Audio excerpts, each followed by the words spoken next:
Om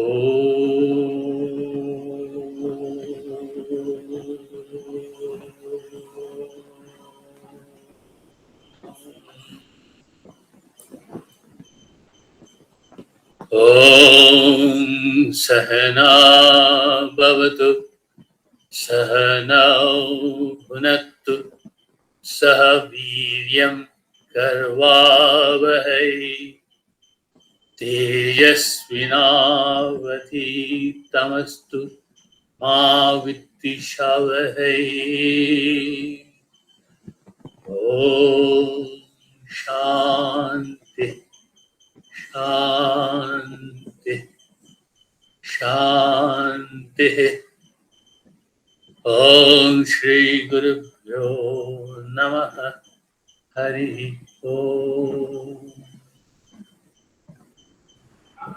Thank you, sir. Actually, most of our friends who have joined in the working group does not need an introduction about Ragunandhan ji, but it is a formal protocol which we used to have for new incomers to have an understanding about the speaker as such. Speaker is basically has been a source of inspiration for most of our working group members, and also his own life has been a mirror of his own concepts which he's been trying to live for as such.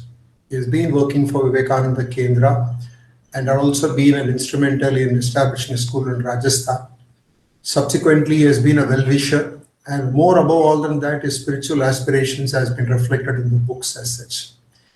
The present book which he's been authored and he's going to talk about it has been already there in Amazon and other literature, in which his books have been also commented by many of the great writers.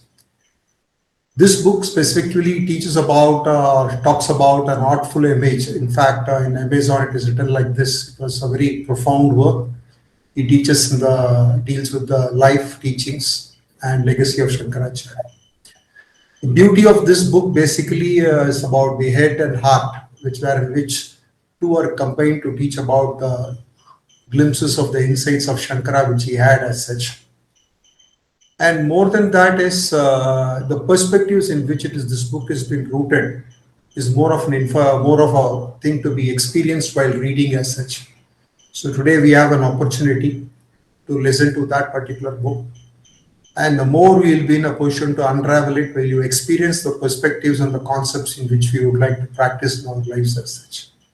So over to Ragunandhan ji for the talk as such, and how he would like to conduct this whole talk, and how he gives leads for the discussion. It's his choice, by which he's been knowing about the whole process. Over to Ragunandhan ji for his talk. Thank you, Madanji. Brahmarupamadi Shesha Sarvabhasakam Bhavashatkahina Rupa Nitya Satyamadvayam Vangmanoti Gocharancha Neti Neti Bhavitam Tam Namami Deva Deva Ramakrishna Mishwaram Sarvadharmagamya Mula Satya Tattva Deshikam Siddha Sarva Sampradaya Sampradaya Varjitam Sarva Shastra Marma Darshi Sarva Vinniraksharam Tam Namami Deva Deva Ramakrishna Mishwaram Tam Namami Deva Deva Ramakrishna Mishwaram. On the occasion of International Yoga Day, which has been decided on the longest day of the year, when we have the sunlight for a longer time than the darkness. It gives me a very great pleasure to talk about Shankara. I'd like to give a brief background.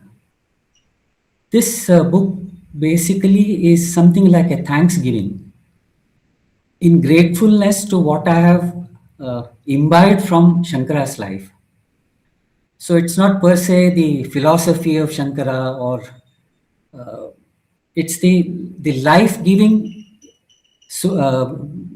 points which he gives us for living.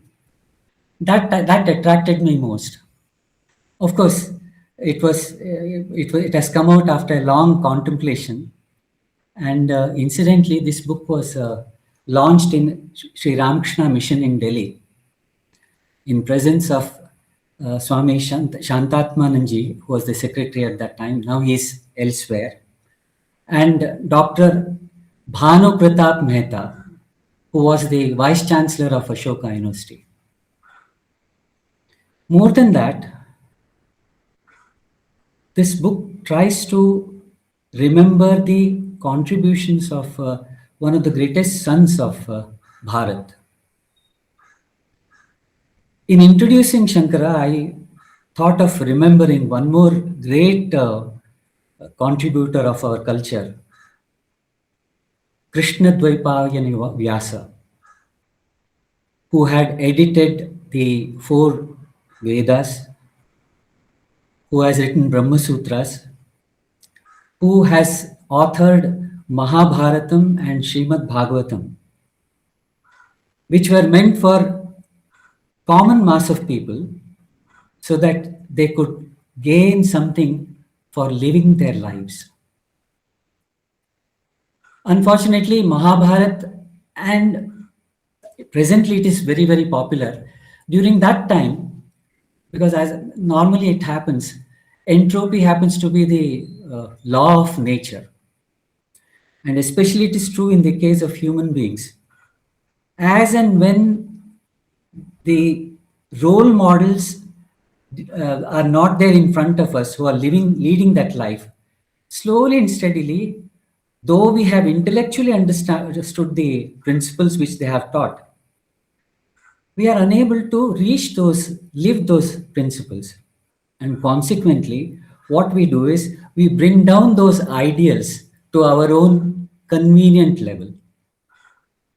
So it took about 4,000 years to once again revive this culture. And the beauty of this person, Shankara, was that he was a child prodigy. He discovered his own life mission after understanding the consequent society, the prevalent society, and what was going on in that. There was poverty, there was fanaticism, there was too much of involvement in rituals, and even touch me not things, touch me not habits of people. So he thought that we having such a great culture in our background, I must do something for this culture. And that's how he decided to become one of those greatest sons of it. I use the word become because a lot of effort has been given in his life when he grew up. In his Gurukul, on one of those occasions when his teacher, who was also a very great man, he mentioned about Govinda Bhagavad Pada. When Shankara asked him, we are talking about self-realization, we are talking about how to understand oneself. Are there any people can you guide us into that? Immediately, the humble teacher that he was, he said, only persons who are Paramahamsas, like Govinda Bhagavad Pada, they'll be able to guide you. And immediately, Shankara, who was only 8 years old, he decided to leave. But as usually it so happens that when a child decides to do something, for a mother, he is always a child. So she is concerned, and he had lost his father. So Shankara was her only child. She hesitated in permitting him. But Shankara decided that he should have her permission, then only he can leave. Otherwise, whatever he'll do in life, it will not be blessed by his mother's blessings. And as they say, providence, when they chooses a person, when it chooses a person to become its representatives, it creates situations. And once he was taking bath, and a crocodile caught hold of his foot. Immediately, Shankara shouted, "Look, mother, crocodile has taken my feet. You please allow me to take sannyas. At least let me die as a sannyasi." The mother said that, "Suppose I give you permission, will the crocodile leave you?"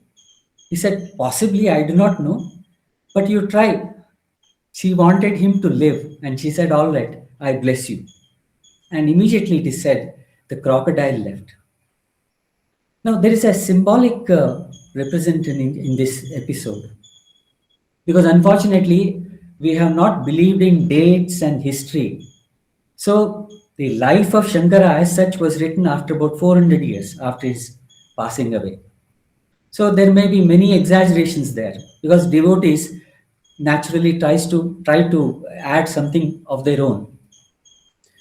Crocodile means the six enemies of mind, that is anger, lobha, greed, lust, then jealousy, and the like. So one of those crocodiles had caught hold of his feet, and he says, "When I take sannyas, then it will leave."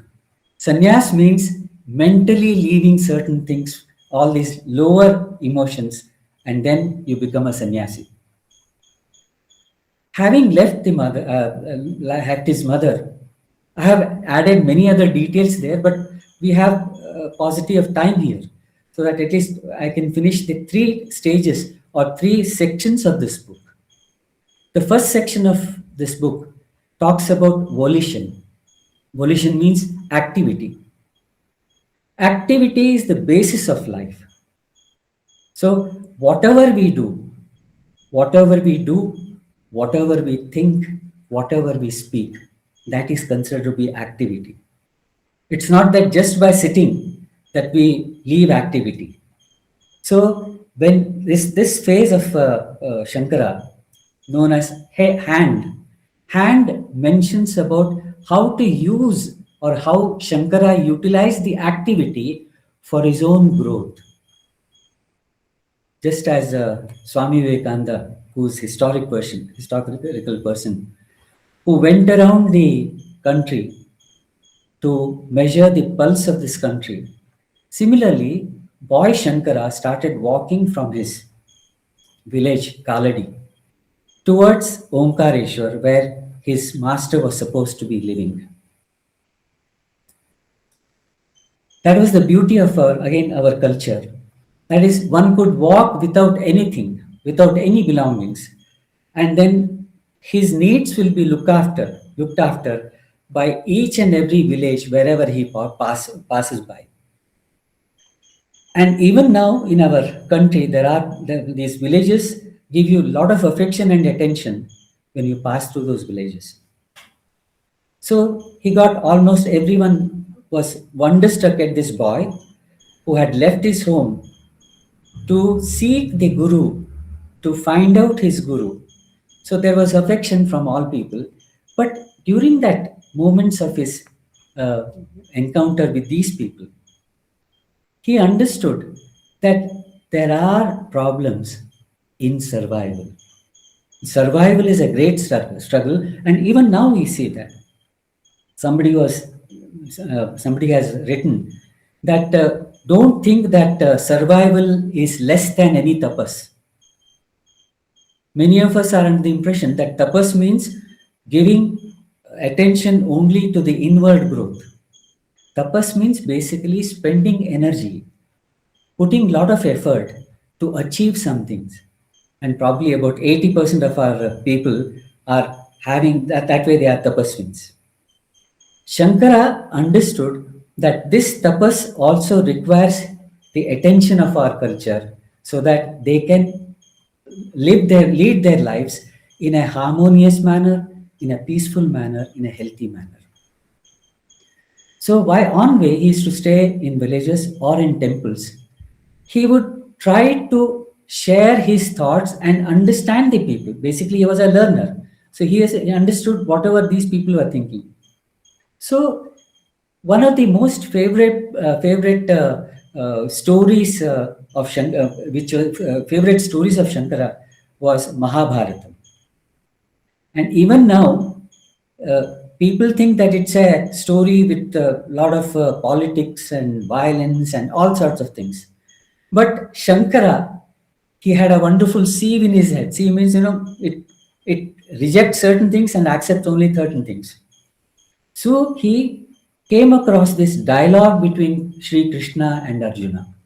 That fascinated him. And that's how slowly and steadily he started practicing the aspects, the secret of action and Karma Yoga. Here I have added a little of my own imagination. I have, because they say that in even the conventional book on Shankara Digvijaya, written by Madhav Vidyaranya, he says that Veda Vyasa met him thrice. And I have introduced one of those occasions during this period when he was traveling. So after he was doing his, because he was invested into sacred thread, Upanayanam, and he did his Madhyanika, that is the afternoon Sandhyavandanam. As he got up, he met he saw a very venerable person, and then he went and prostrated in front of him. He said that I want to know who is standing in front of me. He said, I'm called as Krishna Dvaipayana Vyasa. Immediately he again fell. He said, you were thinking of Srimad Bhagavad Gita. How do you take that? Shankara said that you are the author of that. I'm only a child. I'm not only physically, but I'm only a child who is learning. He said, Krishna Dvaipayana Vyasa was open. He said that, Nani, let me know about it.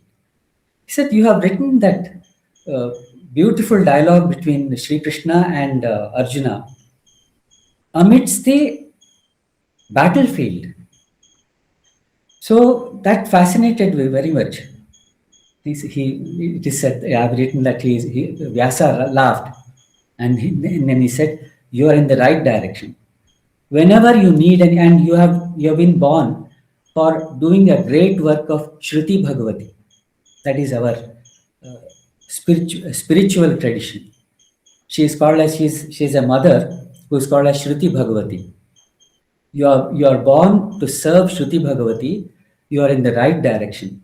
And it is said he vanished. Shankara continued. And that's how his activity became like worship. There are 3 points in this Karma Yoga, though it's very elaborate. And as far as the practical hints are given, there are so many details. There are three major points in that. First of all, whenever you are doing action, you have the fruit, you have the right for the action itself and not the fruit thereof. Unfortunately, it is taken. Many of the people think that whatever work I do, I require the fruit of that work, that action. And unless and until that fruit is there, I will not do that work. That is the procedure. But Shankara understood, because I'm again referring to Shankara as for Bhagavad Gita, because it was Shankara Bhagavad Pata who brought this great scripture and made it into a Shastra for the first time. So from Mahabharata, the advent of Bhagavad Gita as a Shastra, the responsibility lies on the shoulders of that boy. So you don't have the right for fruit of action. What does it mean? It means whenever we are doing the action and if our mind is thinking about the fruit, then action cannot be efficient. Quite a lot of energy is diverted to the contemplation of the fruit of action. So it talks about efficiency. That's the first point. Second point is that many a time we do not like a particular activity.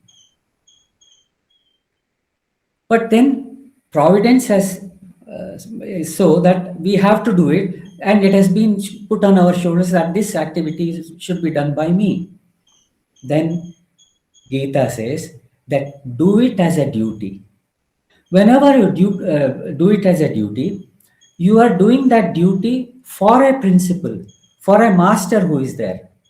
And in this case, since Vyasa had told him that you are working for Shruti Bhagavati, he said, I am doing duty for Shruti Bhagavati. The third and the most important thing is when this duty comes in, naturally you are also thinking of the person for whom you are doing the work. So naturally the emotions of devotion come, emotion down to that, and then it becomes a worship.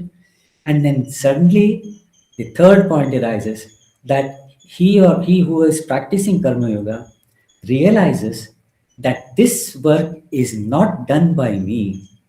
It is done by the principle who is making me do it. There's a very beautiful shloka in Srimad Bhagavatam. It says, it's story of Dhruva. Child Dhruva is practicing, most of you know the story, that he is practicing for the vision of Vishnu.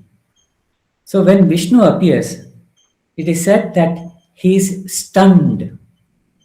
He is unable to speak because that whole sight was so wonderful that he was unable to, his speech stopped. He became mute. And then it is said, Vishnu with his conch, that is Shankhan, he touched the cheek of Prahlada, boy Prahlada, and then he started speaking. And this happens to be the first shloka or first verse which Dhruva chanted in praise of Vishnu. It says, Yontah pravishya manamamavacham prasuptam sanjeevayatyakila shaktidharasvadhamna अन्यांश्च हस्तचरणश्रवणत्वगाधीन् प्राणान् नमो भगवते पुरुषाय तुभ्यम्. It says, Dhruva says that you are the person by your touch, I was mute and I started speaking. And actually, you are inside me in all my body activities, whether it's hearing, whether it's seeing, whether it is talking, whether it is feeling. All these indriyas have been enlivened by your presence. And it is you who is speaking in your own praise. And this feeling comes when a Karma Yogi starts working as an instrument. He's just an instrument. And most of these people, most of these enlightened people are in this stage. Even now there are hundreds of people who are living in this stage, and many of them are known, and most of them probably are unknown to us. So these 3 points he learned on his way while reaching Omkareshwar. And in Omkareshwar, he meets Govinda Bhagavad Pada, and it is said he was in a small cave and only his feet could come out. And Shankara, when he went there, Govinda Bhagavad Pada asked him, who are you? And for that he chanted those Dashashlokis. He said that I am not this, I am not this, I am the consciousness within. And the moment he chanted this, Govinda Bhagavad Pada accepted me as his disciple and then transferred all the knowledge to Shankara. This happens to be the first phase, which is called as hands activity. And the second phase is when Shankara starts learning further. By the time he had left Govinda Bhagavad Pada's ashram in Omkareshwar, he had become enlightened. All the whatever had to be taught, because he was, as I said earlier, he was a child prodigy and was meant for this mission. Naturally, he had the receptivity to receive that wisdom, which probably takes persons like us hundreds of lives. He understood that and he came to Kashi. And in Kashi, he was going around, he met people, he used to have discussions with people. And one fine morning, uh, he was Shankara was coming up to out of the ghat. He was moving from after having his bath. He was coming up, and in front of him, he saw a pariah, a person of low birth, having a few dogs with him, and his wife also by his side. And then Shankara said, "You see, that's the unfortunate thing of physical birth. We always identify with our body, always, every one of us. In spite of the fact Shankara had the enlightenment under the tutelage of Govinda Bhagavad Pada, he still had that feeling that I'm this body. And he said, move aside, move aside." So immediately the Vyadha, the hunter said, "Which one should you move? Should I move, O enlightened one? Should I move the body? Because your body and this body are made out of the same Panchabhutas. Are you talking about consciousness? Consciousness cannot move because it is all pervading." These two sentences, immediately Shankara fell prostrate at this hunter, and then he chanted that Manisha Panchakam.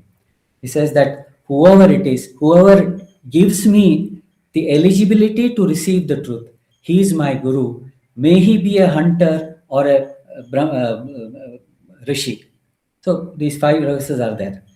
And the beauty of Shankara is that the taste of Vedanta, taste of spirituality, the fundamental foundation of our culture, it continues in all his stotras, all his verses, all his commentaries. So something similar had happened to Swami Vivekananda also. As most of us who are disciples, or I may say devotees of Swami Vivekananda and Sri Ramakrishna, we know that he was ready to go to West to preach about our culture. And he was in the court of, or he was in the palace of Maharaja of Khetri. And a child was born to him, a child was born to Maharaja of Khetri. So in commemoration of that, he had a gathering in which there was a dancing girl who was singing. So Maharaja came to Swamiji. He was in a room and requested Swamiji to come and join the gathering. So Swamiji said that I am a sannyasi. How can I be in the presence of a dancing girl? Then Maharaj just nodded his head, and then he closed the door and went off. And that girl started singing a bhajan of Surdas. प्रभु जी मेरे अवगण चित न धरो, समदर्शी है नाम तिहारो, मोहे पार करो. That is, the Almighty doesn't see any difference between the water in the Nala, that is the gutter, and the water of Ganga. The blacksmith's loha, that is a metal, and the idol. So for such a person, you are a Samadarshi. How can you differentiate? Please give me shelter. And it is said, immediately it went into the ear of Swami Vivekananda. He came out and he bent down, saying that, "Mother, you have taught me." So the trace of high-headedness, in fact, probably this I have learned that one of the greatest impediments, obstacles for spirituality is, I'm doing meditation, I'm writing books, I'm doing that. So this somehow or the other, a small type of virus catches into the brain and it says, I'm superior to others. So this has to go.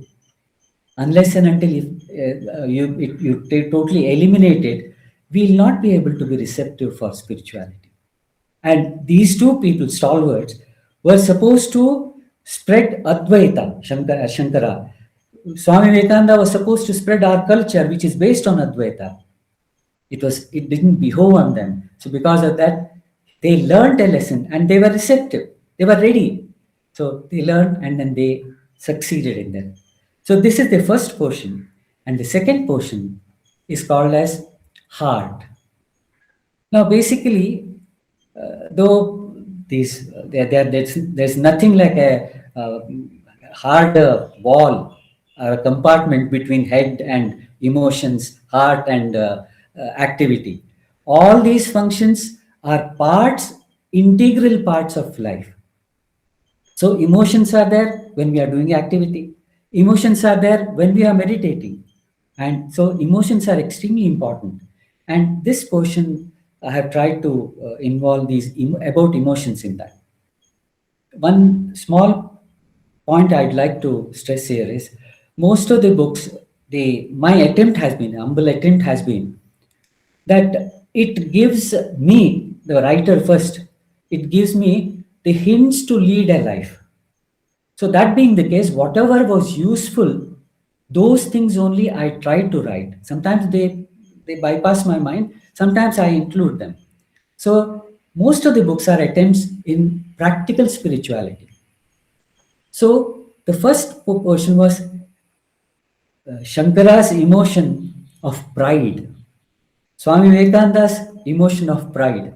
That is the first emotion. That is something like, an ego catches up that I'm superior, I'm superior.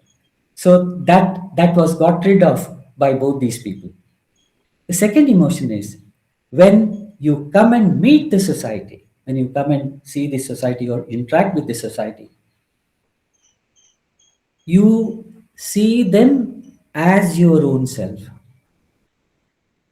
Probably that stage only people like Swami Vivekananda and Shankara can reach.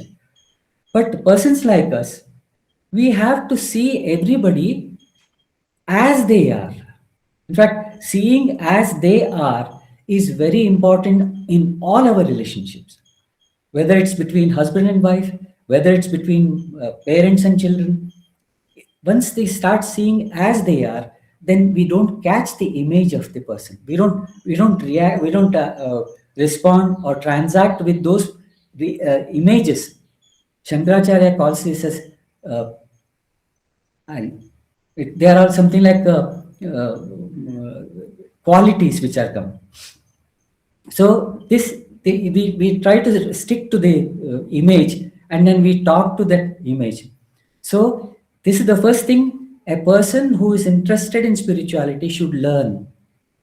And probably the greatest master, as far as I'm concerned, is Sri Ramakrishna. Yesterday only we were reading. I'm unable to leave that incident because it's so branded in my mind that it's a entry in Gospel of Sri Ramakrishna of 16th April 1886. He's very ill. Sri Ramakrishna was very, because that he had throat cancer, and he was not able to even get up and do his own things. There were his disciples who were looking after him. At the same and one evening, Girish Chandra Ghosh came. Now, Girish Chandra Ghosh happens to be that Epicurean person, who has walked into all the paths, forbidden paths, or the paths which are usual also. That he was a dramatist, so he was Sarvaguna Sampanna. So not the disciples, but the devotees who used to come, they used to wrinkle their noses whenever they saw Girish Chandra Ghosh, but not Sri Ramakrishna. Sri Ramakrishna saw that positivity in him, and this is one of the last meetings which he has with Girish Chandra Ghosh. The moment he comes, he tells one of his disciples in whisper, arrange for some sweets. Somebody comes and brings the sweets, and then he tells Girish Chandra Ghosh, you eat. Then Girish Chandra Ghosh offers that plate in front of Sri Ramakrishna. He takes a pinch of it and he says, you take. He starts eating. Look at the concern of Sri Ramakrishna. Sri Ramakrishna feels that he needs water. And there is a pitcher of water which is about 8 to 10 feet away. Ramakrishna is not able to get up, but he gets up. And during that time, even his clothes drop off. He's become like a child. He slowly goes there, takes out the water from the pitcher in a glass, takes a drop of water and then tests it on his hand to see whether it is cold, because it was summer in Calcutta. He says, it's not very cold, but it's not very hot also. So he brings him and gives it to Girish Chandra Bose. Now, look at the equanimity of a person who is enlightened. That's the greatness. So, equanimity. How did Shankara learn? Again, it's a suggestion by his guru, Govinda Bhagavad Pada. Govinda Bhagavad Pada says, you write a commentary on Vishnu Sahasranam. Now, how everything is connected. So, Vishnu Sahasranam talks about 1,000 names of Vishnu. Now, Vishnu, the meaning of the word Vishnu itself, it means that all pervading. Vishnu is all pervading, and that's why his color is supposed to be blue, like a sky. So, when all pervading sky, you are identified with all pervading sky, which are mentioned in these 1,000 names. And each name signifies a particular quality of the mind. You can imagine when when a person like Shankara writes a commentary on that, he has already digested it and nourished by that scripture. So he gives affection and love to everybody, whoever comes in on his way. And during that time, there are discussions, and somehow or the other, Shankara feels that he should give time to writing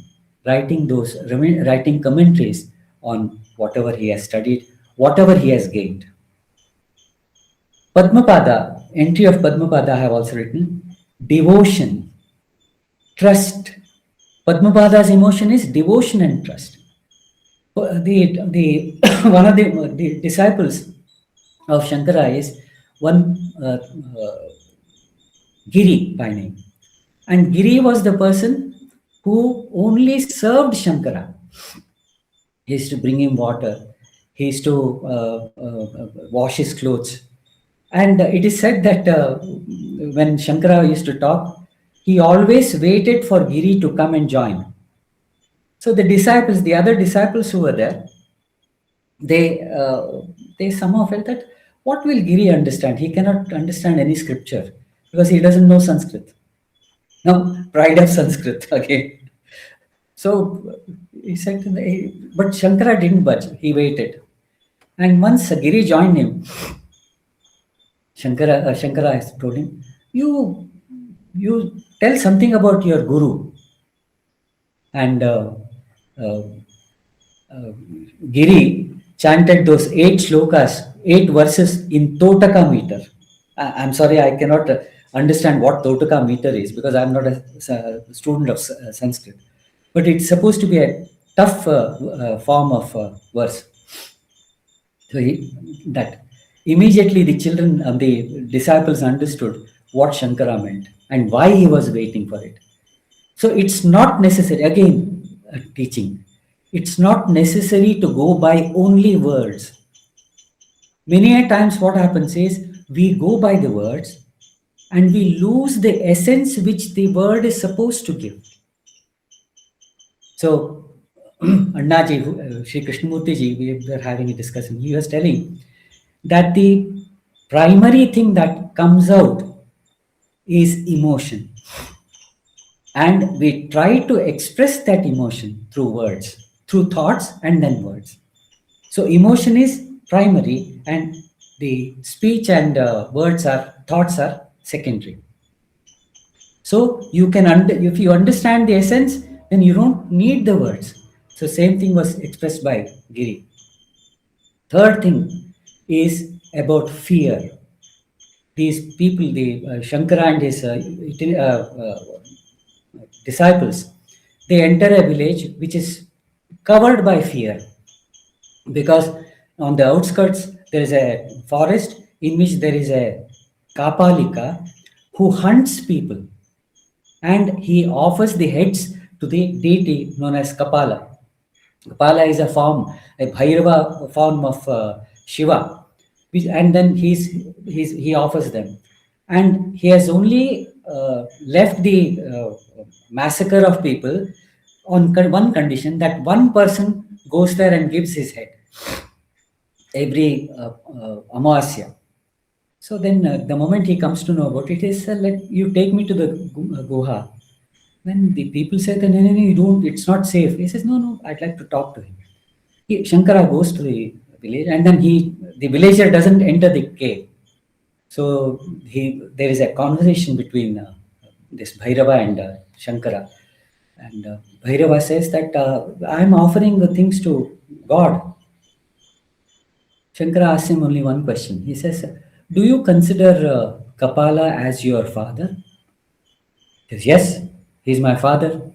And he says, how can a father, who is the father of everybody, all this creation, demand the heads of the other people who are not belonging to your belief or trust? He says, is there no other way? He says, there is no other way. Then Shankara asks him, there must be one way. Then suddenly Kapalika says, yes, if I am able to, offer the head of an enlightened sage, then I'll stop this carnal. Immediately he says, I am ready.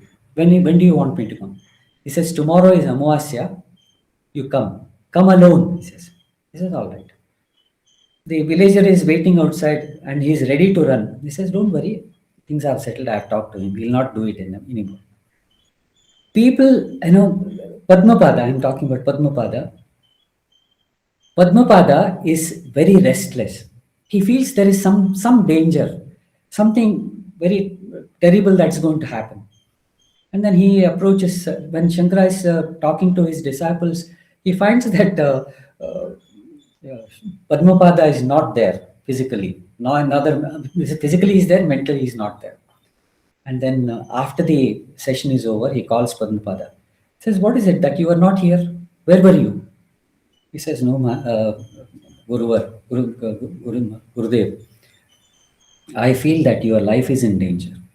Shankara only smiles. He says, what the time has come for you to do upasana on your Ishta.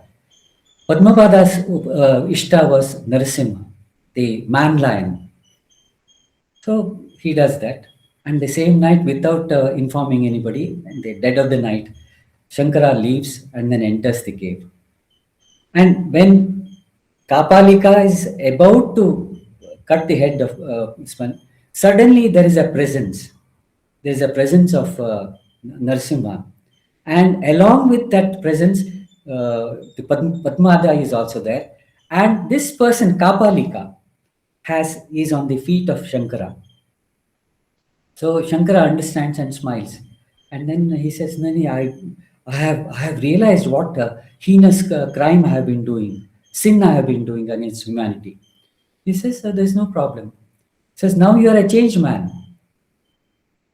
That's what I said, Upadhi. Upadhi is whatever he had committed earlier, that is not there in Shankara's mind. You're not the same person. You are a different person now. You go out and serve those people. That'll absolve you of all your sins. That's what he says. Padmapada asks this question, how is it? What happened? He says, I knew that your Ishta was Narasimha. And at the same time, I did not want Narasimha to kill him. This is an addition which I have taken the liberty of adding. In the conventional orthodox life of Shankara, Narasimha kills that Kapalika. But I said that in presence of a person like Shankara, there cannot be any violence. So he sees a changed man, and in a way, Kapalika has been killed and a new person is born. That's what I've added. So it's a conglomeration of different emotions and different episodes of life, and at the same time, different learnings which we can gather from this emotion content of Shankara's life. And one of the wonderful things about Shankara is, most number of people, most of us know his stotras more than his commentaries, which are terse and complicated, apparently complicated. So in these stotras, he always talks about how we have to surrender everything to God. And during that period, he goes to different pilgrimage places, And that's where when they reach Sri Shailam, he along with Sureshwara, Mandana Mishra is one episode which I forgot to mention in this episode. In this talk, is Mandana Mishra is one more person who was a Kattar Karma Kandin. He always used to believe that only Karma Kanda is there, Jnana Kanda cannot be there. Shankara wins him over after visiting him. And there is the episode of Kamaruka and Amaruka, where there is a change of he enters into somebody else's body to experience the conjugal life, and he comes back, and then the discussion is between Mandana Mishra and Shankara. Shankara wins him over, and Ubhay Bharati says, unless and until you have won the better half, won over the better half, you cannot be called as a winner. So she starts asking him about sex. So he says, I'm a brahmachari, I do not know anything about it. He said, Ubhay Bharati, wife of she's supposed to be an enlightened person. She tells him that you are going to be a sarvajna, and a person who is a sarvajna cannot afford to miss anything about this life. And conjugal happiness or married life is a very important aspect of life. So you have to know it. So Shankara says, I need time. And during that time, he changes that thing and he comes back. And Ubhay Bharati, by looking at him, she says, you have won. After that, these people, I was telling you about the episodes. So during these places of visit, simultaneously, the training of his disciples is going on. How to meditate, how to make the mind antarmukhi, that is, diverting the attention from external to the internal. All these things are going. These are the practical points which are covered simultaneously, one by one, as and when the episode comes. So this is the speciality, that is the emotional part and the intellectual part sometimes go together. And finally, the third section of the book is head. It talks about, I have tried to, as far as possible, simplify the things, which I was able to understand. And not only able to understand, I was able to practice myself. Those points have been covered. And I feel that probably talking about those Vedantic points is not very relevant to this assembly, because these two sections themselves are complete in themselves. But still, I'd like to tell about one point which Shankara makes his disciples do. In one place, he makes his disciples and other people who have joined them to internalize the mind. That portion, I have used a technique called as antarmona, which is not very difficult, which is a practical aspect of meditations. So using that technique, I have helped, or Shankara is helping his disciples to internalize the mind. And after that, he talks about what is virakti, what is vairagya, what is the shravana. Shravana means listening. Now, there's a very beautiful triad known as Shravana, Manana, Nididhyasana. Now, these are the three Vedantic ways of sadhana. To put it very simply, and in fact, we don't have to complicate the word by listening to these words. They are very simple. Listening means we are only attentive to the sound. So no other thought is there inside, no other message from external comes inside through senses. Allow the mind to be only on the sense of hearing. That is called a Shravana. And many people say, if you are able to do Shravana, then nothing else is necessary. But unfortunately, the so-called educated that we are, we have complicated our mind so much that unless and until an explanation is given, a visual is given, we are not able to understand the concept. Probably these times are like that. It's good, it's fine. But Shravana is that. Shankara makes his disciples do Shravana. Second thing is Manana. Whatever I hear, or not necessarily hearing, whatever I read, I do contemplation of it. And Sanskrit is not a tough language if you befriend it. Unfortunately, we were working for this 10 plus 2 school. One of the senior teachers of mathematics, he was talking with other person who was doing social sciences. He's saying mathematics happens to be the toughest subject. Nobody can understand. And unfortunately for him, I was there. And I said that, why do you say it is complicated? He says, no, they cannot understand what is differential calculus and this. He started taking them. He said, look, let's not talk about the details of maths. You are supposed to be a teacher. He said, yes. And for how long you have been a teacher? He said, for 4 or 5 years. He says, in these 4 or 5 years, still you are telling that mathematics is a tough subject. You are putting a seed into the mind of the children that maths is a complicated subject. If you do that, then you are not a teacher. You are only you're selling your goods. So actually, it's very simple. Sanskrit, if all of us are connected with Sanskrit, Sanskrit also happens to be our mother, in the sense that most of our languages, whether it's Marathi, Hindi, Malayalam, for example, Telugu, Kannada, all these have a lot of Sanskrit words. And if you are able to give time to it, suppose you chant a shloka and you allow that time to sort of let it come inside, as if you are drinking tea and that tea is going through your throat and reaching the stomach. If you start reading it that way, then Sanskrit also becomes very easy. Manana means whatever you have heard, you remember it. Normally what happens is we hear from this, and then when we come out, because we have not attended to the sound, simultaneously our mind was occupied. Consequently, we were not able to listen. Hearing and listening, they are qualitatively different, as all of you know. Manana is contemplation, and Nididhyasana is trying to meditate on that essence. So these 3 aspects have been covered by Shankara. So there are other things, and finally they they reach Sarvadna Pitha in Kashmir. Those journeys and all that I've tried to, because basically I'm also a nature lover. I try to describe the nature, and that gives me a kind of something like a auspicious prayer before I start to write. So finally they reach at the age of 32, they reach Kedarnath, and they have a final sort of gathering. And in that final gathering, it's in his last message, he leaves his body and then disappears into Kedar peak.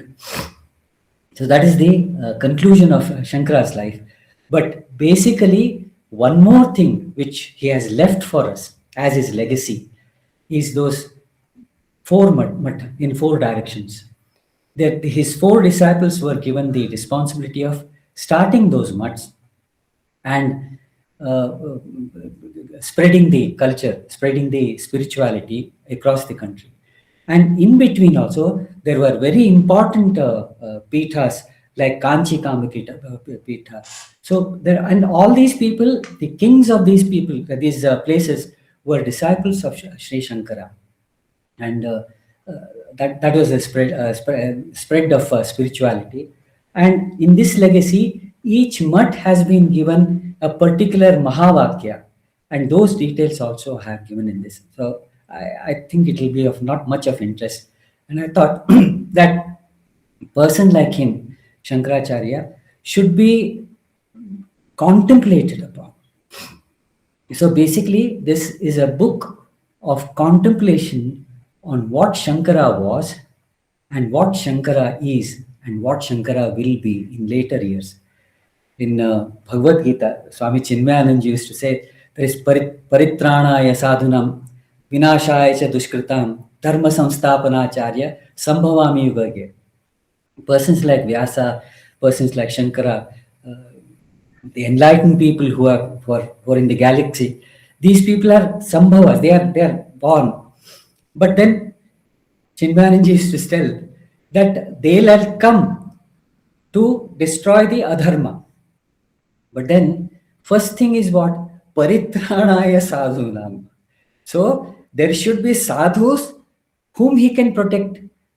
If there are no sadhus, then why should he bother? Let the adharma get destroyed. So, our responsibility is trying to gather this from the teachings of persons like Shankara, Sri Ramakrishna, Amritanandamayi Maji, or persons who, all the enlightened people who are spreading a lot of spirituality. And wonderful thing about it is spreading. And unlike the people's opinion that youngsters are not absorbing it, I find that these people are surrounded by youth and they are doing something wonderful. So let us be the people who have become sadhus in our own lives, and then so that persons like Shankara can come here. They have been coming here. They'll keep coming, and we can be eligible for the receiving whatever culture has to give us. So I end this one. I don't know how much I took. I took about 45 minutes, I think. And if there are any questions, I welcome them. Thank you, Ragunandhan ji. It has been a journey listening to the whole life of Shankara. And for the information of the participants, actually Vasudev ji had an urgent work that he has to move to Mumbai. Otherwise, he would be also very happy to listen to our Raghu ji, who's a very close bosom friend. So over to our friends for their reflections on the presentations made by our Ragunandhan ji. Namaste, Ragunandhan ji. Namaste. I'm Amadasekaran. It was very interesting to hear from you about Sankara. Really, it is inspiring me. So, I am thankful to you for listening the whole thing. It was really supporting me to take this opportunity to listen. Thank you. Ragunandhan, one point I wanted to understand.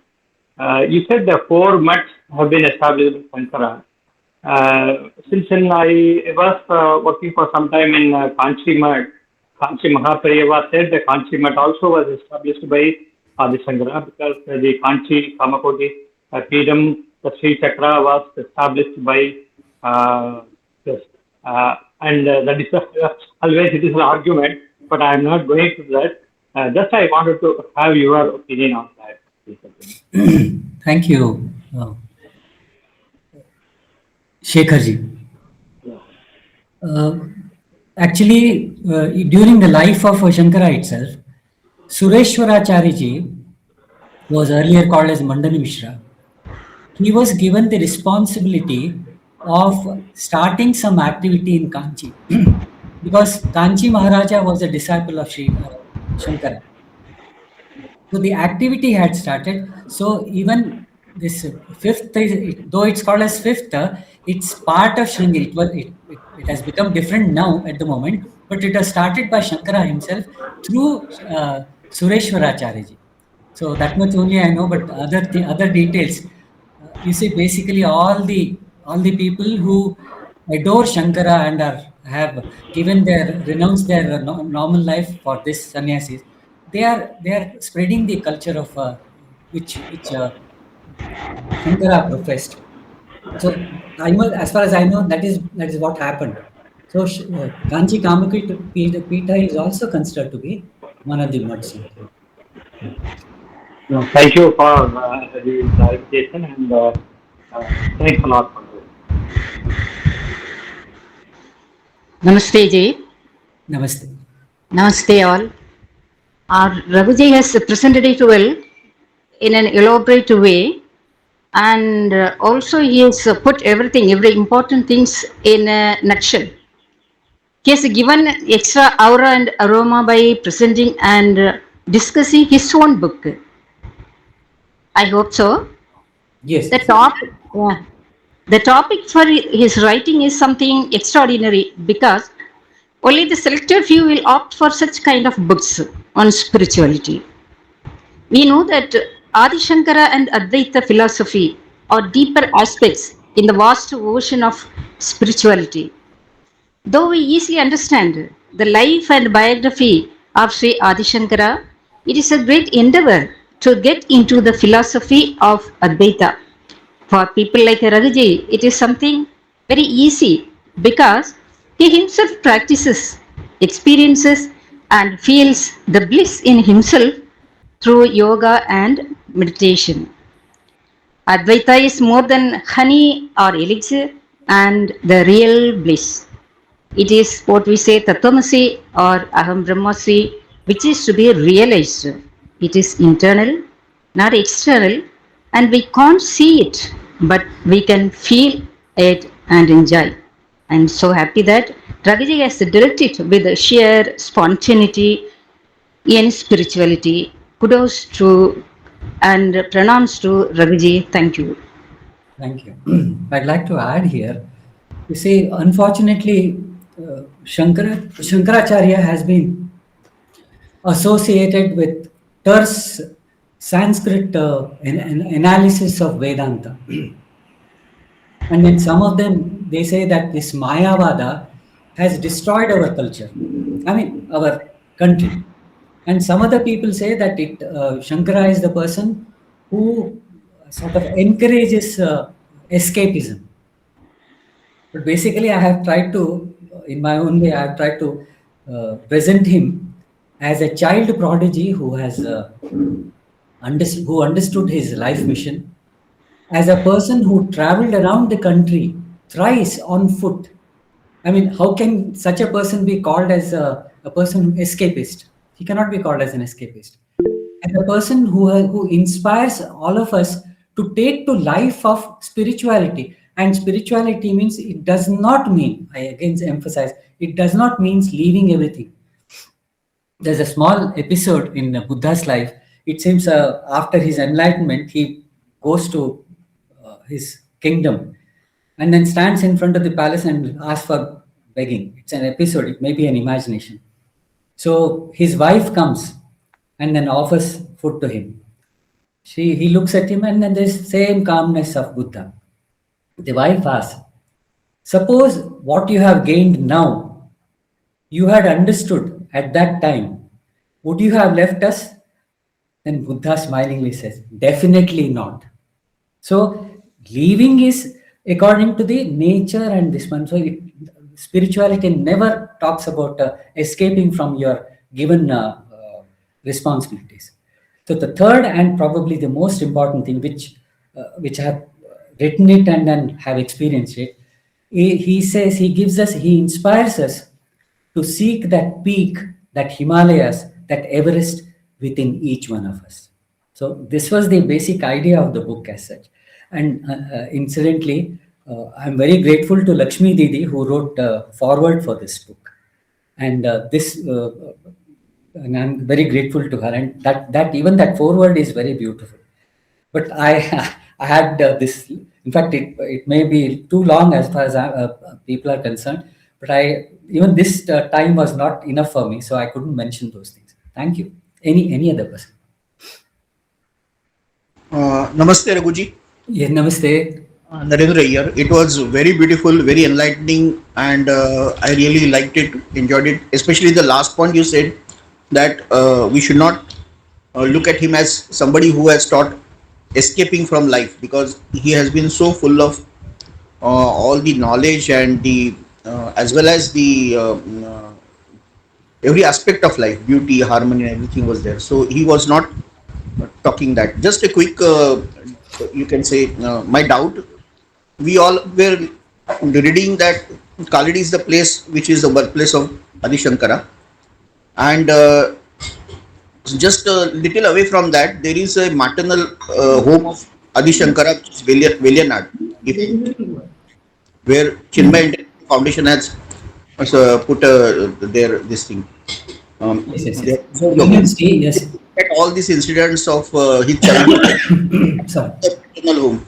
So is that right, or like I'm a bit confused because we have been imagining that it all happened in what is shown as birthplace in Kaladi. That is one question.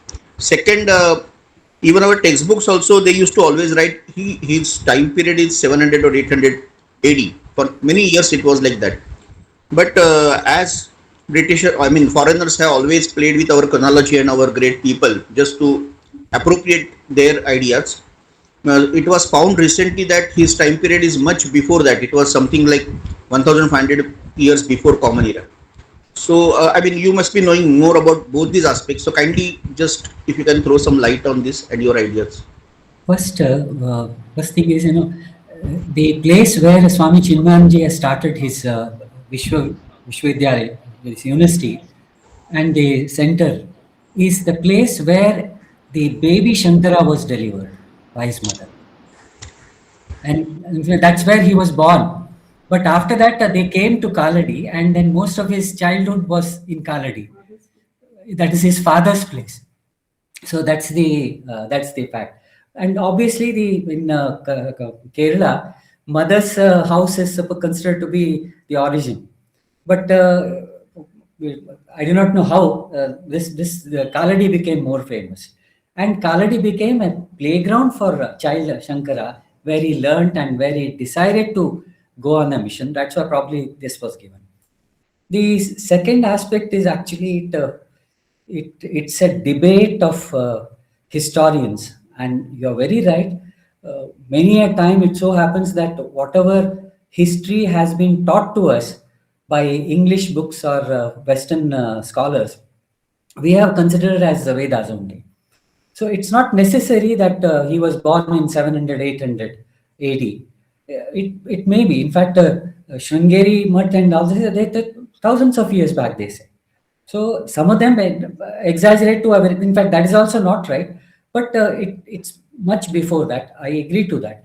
But somehow or the other, these dates, as I was telling in the beginning of the talk itself, unfortunately, we were not, data keepers. Now we have become expert data keepers.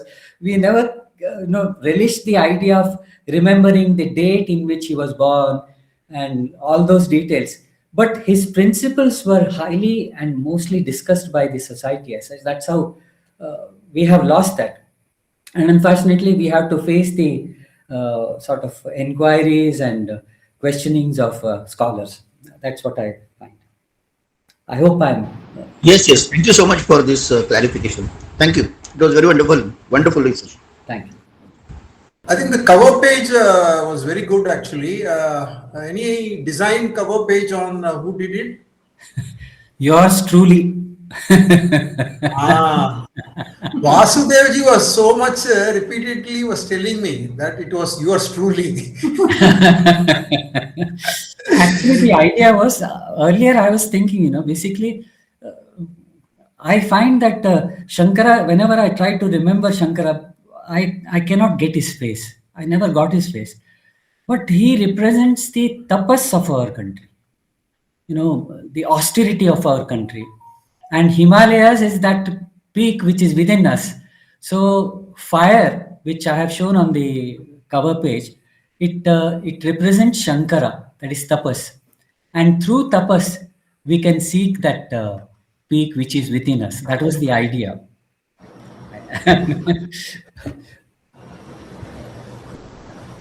Thank you. Since everybody knows our Raghuji, they can also be in personal touch.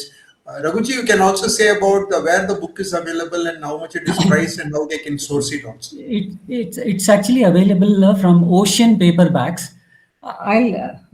It's available on Amazon also. And the price of that was 500 rupees. And the other things, maybe I'll post that publisher's name so that you can contact him directly. I saw it in Amazon. It is available actually. So okay. probably for the benefit of the readers, I just thought of sharing. Even if you write to the publisher directly, probably he may give some discount. I do not know. They say they give a discount for Okay. 58 rupees out of 500. Okay. Raghuji, Yes. I was taken back to Lodi estate in Sharmaji's house some 45 years back. The same talk and the same thing. I was so thrilled to hear you after a very long time on that particular subject of Shankara.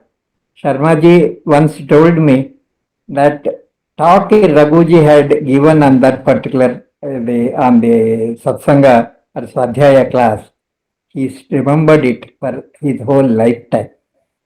Thank you very much once again giving an opportunity for me to listen. It's a pleasure. In fact, all of us are, co-travelers, brothers at arms. They say that we are all seekers. So it's actually my pleasure that I'm able to share something I know of or I have experienced. Thank you, Sudhakar. How are you? You are feeling better? Yeah, better. Okay. Thank you, one and all. It took a time of 11:17 as such, and it has been a very interesting biographical account of Sankaracharya, where he could bring out the relevance of it for the contemporary world also, linking Karma Yoga, Jnana Yoga, and the life and quotes from Swami Vivekananda also at many places. Thank you, Raghuji, for this thing. We are very happy that we had you today, and it was a pleasant thing for us. Thank you, one and all. And for the listeners also, the listeners have been totally rapt. In fact, they have been there for the total presentation in toto as such. Normally, there will be a plus or minus always going on, but here everybody listened to it. Thank you, and all. We can end up with a prayer of our Raghuji itself. Thank you, Ji. Sarve bhavantu sukhinah. Sarve santu niramayah. Sarve bhadrani pashyantu. Ma kaschit dukkha bhag bhave. Om Shanti Shanti Shanti. Have a wonderful day. Happy Yoga Day. International Yoga Day. Thank you, one and all. Thank you, one and all, for your time.